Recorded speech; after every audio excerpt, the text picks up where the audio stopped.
Syria is a country located in the Middle East, bordered in the east by Iraq and in the north by Turkey. It has a population of 18.5 million and has a mainly desert-like climate. Syria has been led since the 1970s by the al-Assad family until in 2011 the Arab Spring began, a revolutionary wave of protest beginning in Tunisia and spreading out into the Middle East countries. The protests began very peacefully but soon escalated with a violent clampdown by the government, and armed oppositions began to fight the government. ISIS, a militaristic jihadist group, used the opportunity and stepped into the war to build a totalitarian Islamic caliphate.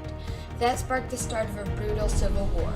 Different ethnicities and religious groups fought each other to gain control, and many people fled from Syria to seek refuge in the neighboring countries, which have taken care of 95% of all the refugees.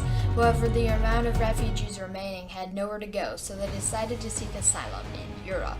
In 2015 alone, a total of 1 million refugees arrived in Europe by sea and around 35,000 by land. According to the IOM, the International Organization for Migration, estimated that a total of 3,770 refugees died on the long journey to Europe by sea since 2015. Over time and very slowly, the situation has in fact improved. The U.S. has agreed to accept 10,000 refugees, Australia 12,000, and finally the UK has agreed to accept 20,000 over the next 5 years. Fear is the main contributing factor for the lack of action by the UK and the whole Western world. Crime and overpopulation are the two main concerns. However, both of these turns out to be in fact mostly false.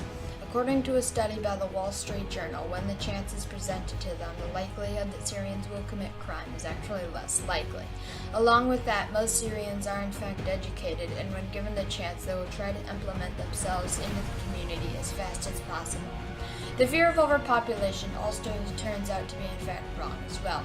Even though birth rate is higher by Muslims in Europe, that number adjusts by quality of living and education. The birth rate before the Civil War is now very high and the population is actually shrinking, not growing. These people are like us. If where you lived was continually being bombed and destroyed, would you flee? We have to unite as a nation and help these people.